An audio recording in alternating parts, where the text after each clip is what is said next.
السلام علیکم ورحمۃ اللہ وبرکاتہ۔ الحمد للہ وکفیٰ وسلام علی عبادہ الذین اصطفیٰ، اما بعد فاعوذ باللہ من الشیطان الرجیم، بسم اللہ الرحمن الرحیم۔ انما المؤمنون الذین اذا ذکر اللہ وجلت قلوبهم واذا تلیت علیہم آیاتہ زادتہم ایمانا وعلى ربهم يتوكلون الذين يقيمون الصلاة ومما رزقناهم ينفقون أولئك هم المؤمنون حقا لهم درجات عند ربهم ومغفرة ورزق كريم۔ وقال النبي صلى الله عليه وسلم لا يؤمن أحدكم حتى يكون هواه تبعا لما جئت به أو كما قال عليه الصلاة والسلام۔ آج جس موضوع پر میں گفتگو کرنا چاہتا ہوں وہ یہ ہے کہ ایمان کی علامتیں کیا ہیں۔ ہم میں سے ہر آدمی یہ کہتا ہے کہ میں ایمان والا ہوں، اور واقعتاً ہم ایمان والے گھر میں پیدا ہوئے ہیں تو ہم ایمان والے ہیں، لیکن کیا ہمارے اندر ایمان باقی ہے اور اس ایمان کو ہم بچا کر لے جا سکیں گے؟ اس لیے کہ مسئلہ انجام کا ہے۔ انجام بن گیا تو سب بن گیا، انجام بگڑ گیا تو سب بگڑ گیا۔ قرآن کی آیت ہے، یا ایھا الذین آمنوا اتقوا اللہ حق تقاتہ ولا تموتن الا وانتم مسلمون، کہ ایمان والو ڈرو اللہ سے جیسا کہ اس سے ڈرنے کا حق ہے، اور مت مرو مگر مسلمان۔ تو اس کا مطلب یہ ہوا کہ ہم ایمان والے گھر میں پیدا ضرور ہوئے ہیں، لیکن ہمارا خاتمہ ایمان پر ہو پائے گا نہیں ہو پائے گا اس کی کوئی گارنٹی نہیں ہے۔ مثال کے طور پر اگر کوئی آدمی کسی میڈیکل کالج میں داخلہ لے لے تو یہ تو کہیں گے کہ ہاں اس کو میڈیکل کالج میں داخلہ مل گیا، لیکن وہ ڈاکٹر بن گیا یہ نہیں کہہ سکتے۔ اس کے لیے اس کو محنت کرنا ہوگی، کالج جانا ہوگا، کلاس پریکٹیکل کرنا ہوں گے، پروجیکٹ کرنا ہوگا، اسائنمنٹ کرنا ہوگا، ایگزام اٹینڈ کرنا ہوگا۔ یہ ساری مشقتیں برداشت کرنے کے بعد جب وہ پاس ہوگا تو وہ ڈاکٹر بنے گا۔ بالکل اسی طریقے سے ایمان کی ایک محنت ہے اور مستقل محنت ہے، اس لیے کہ روزہ تو سال میں 1 مہینہ فرض ہے، اور زکوٰۃ تو مال ہے فرض ہے، نماز تو 5 مرتبہ فرض ہے، لیکن ایمان ہر سانس کے ساتھ فرض ہے۔ تو اب ہمیں یہ کیسے معلوم چلے کہ ہم ایمان والے ہیں کہ نہیں ہیں؟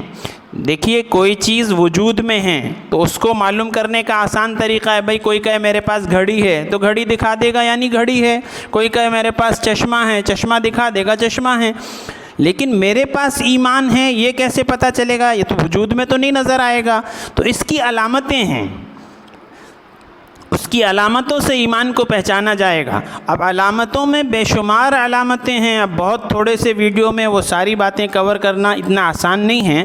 تو اس وقت میں نے جو آیت پڑھی ہے اس میں اللہ پاک ایمان والوں کی علامتوں کو بیان کرتے ہوئے فرماتے ہیں کہ انما المؤمنون الذین اذا ذکر اللہ وجلت قلوبہم، کہ ایمان والے کون ہیں کہ جب ان کے سامنے اللہ کا ذکر آئے۔ کون اللہ؟ کائنات کا وجود بخشنے والا، کائنات کا نظام چلانے والا، بادشاہوں کا بادشاہ۔ جب اللہ کا نام آئے تو اس کا دل لرز جائے، ڈر جائے۔ اور یہ ڈر سانپ بچھو والا ڈر نہیں ہے، ایک ڈر محبت کا ڈر ہوتا ہے جو بچے کو اپنے ماں باپ سے ہوتا ہے، بچے کو اپنے استاد سے ہوتا ہے۔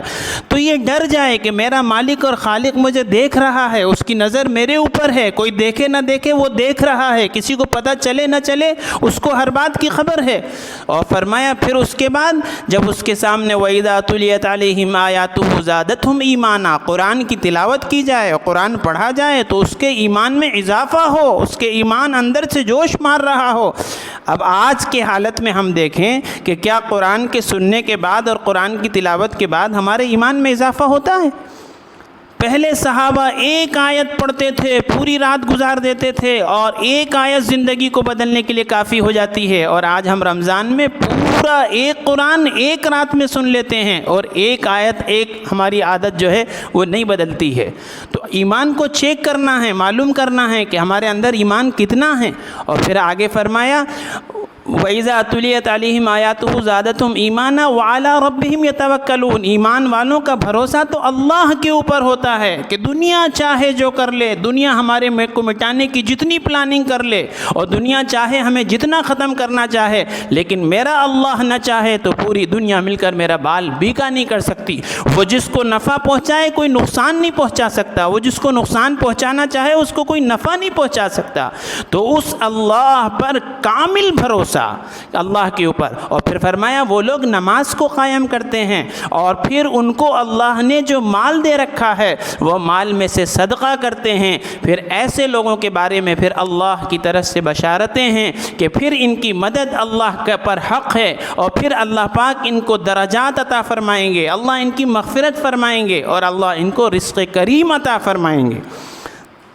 یہ تو آپ کو قرآن کی ایک آیت بتائی، ایسے اور آیتیں ہیں۔ چونکہ لمبا ویڈیو ہو جائے گا، ساری باتیں ایک وقت میں ایک ویڈیو میں کور کرنا بہت مشکل ہے اور ایک بیان میں کور کرنا مشکل ہے، تو یہ میں نے چند بات، ایک آیت قرآن کی تلاوت فرمائی جس میں اللہ پاک اپنے جو ہے ایمان والوں کو بتا رہے ہیں کہ تم اپنے ایمان کو چیک کیسے کرو۔ ایک احادیث کا مضمون اٹھا کر دیکھیں، بہت آسان ہے۔ جیسے بخار چڑھے، فیور آئے تو آپ کیا کرتے ہیں؟ تھرمامیٹر لیتے ہیں اور آپ کو پتہ چل جاتا ہے کہ آپ کا بخار کتنا ہے۔ ایسے ہی اپنے ایمان کو چیک کرنے کے لیے اللہ کے نبی صلی اللہ علیہ وسلم نے تھرمامیٹر دیا۔ ایک کوئی سائل آیا اور اس نے آ کے اللہ کے نبی صلی اللہ علیہ وسلم سے پوچھا، یا رسول اللہ صلی اللہ علیہ وسلم مل ایمان، ایمان کیا ہے؟ اللہ کے نبی صلی اللہ علیہ وسلم نے فرمایا، اذا سرتک حسنتک وساعتک سیئتک فانت مومن۔ جب تمہیں نیکی پر خوشی ہو اور جب تمہیں برائی سے غم ہونے لگے تو فرمایا سمجھ لو کہ تم ایمان والے ہو۔ اب ہم اپنے آپ کا جائزہ لیں اور اپنے آپ کو دیکھیں کہ کیا ہمیں نیکی سے خوشی ہوتی ہے؟ کیا ہمیں برائیوں سے غم ہوتا ہے؟ کیا ہمارے اندر برائی دیکھ کر ہمارا دل کڑتا ہے اور تڑپتا ہے کہ یہ اللہ کا بندہ، یہ نبی کا امتی کہاں جا رہا ہے، کدھر جا رہا ہے، یہ ایمان والا کدھر جا رہا ہے؟ برائیاں اس کو اچھی لگ رہی ہیں، نیکی سے اس کو بغض ہو رہا ہے، نیکی سے بھاگ رہا ہے۔ تو عزیز ساتھیوں، یہ ایمان کی علامتیں بتائی ہیں، اور بھی بہت ساری احادیث اور وہ ہیں، لیکن وہ تفصیل میں نہیں جاتے ہوئے صرف چند گزارشات آپ کے سامنے عرض کی۔ اللہ کرے کہ ہم اپنے ایمان کو اس کسوٹی پر جانچیں اور چیک کریں اور دیکھیں۔ اگر ہم یہ پاتے ہیں کہ ہمارا ایمان اس درجے کا ہے تو سجدہ شکر بجا لائیں، اللہ کا شکر ادا کریں، اور ہم اس میں کمی پاتے ہیں تو آج وقت ہے، جب تک سانس ہے، جب تک چانس ہے، سانس ختم چانس ختم، آج ہم سب کے پاس موقع ہے اپنے ایمان کو بنانے کا، اپنے ایمان کو بڑھانے کا، اپنے ایمان کو بچانے کا۔ تو اپنے ایمان کو ان کسوٹیوں سے پرکھیں، صرف دعوے سے کچھ نہیں ہوتا، ہر دعوے کی ایک دلیل ہوتی ہے۔ اگر آدمی زندہ ہے تو اس کے ہاتھ پیر ہلتے ہیں، آنکھیں دیکھتی ہیں، اس کا مطلب یہ ہے کہ اس کے اندر روح ہے۔ اگر ہمارے اندر ایمان ہے تو اللہ کا ڈر، اللہ کا خوف، اللہ کا توکل، نمازوں کا اہتمام، اللہ کے بندوں پر ترس کھانا، ان کے کام آنا، اس کے لیے خرچ کرنا، نیکیوں سے خوشی ہونا، غم کو، برائیوں کو دیکھ کے دل کڑنا، مچلنا، بے چین اور بے قرار ہونا، اور اس برائی کو روکنے کی کوشش کرنا۔ حدیث میں آتا ہے کہ اگر تمہارے اندر استعداد ہے تو ہاتھ سے روکو، اور نہیں تو زبان سے روکو، اور اگر یہ بھی تم نہیں کر سکتے تو کم سے کم دل سے برا سمجھو، اور یہ ایمان کا سب سے کم درجہ ہے۔ اللہ تعالیٰ سے دعا ہے کہ اللہ پاک ہم سب کو اپنے ایمان کے بارے میں فکر مند ہونے کی، ایمان کو بڑھانے کی، ایمان کو بچانے کی اور ایمان کی حفاظت کی اللہ ہم سب کو توفیق عطا فرمائے، اور ہم سب کا اپنے اپنے وقت پر ایمان پر خاتمہ نصیب فرمائے۔ وآخر دعوانا ان الحمد للہ رب العالمین۔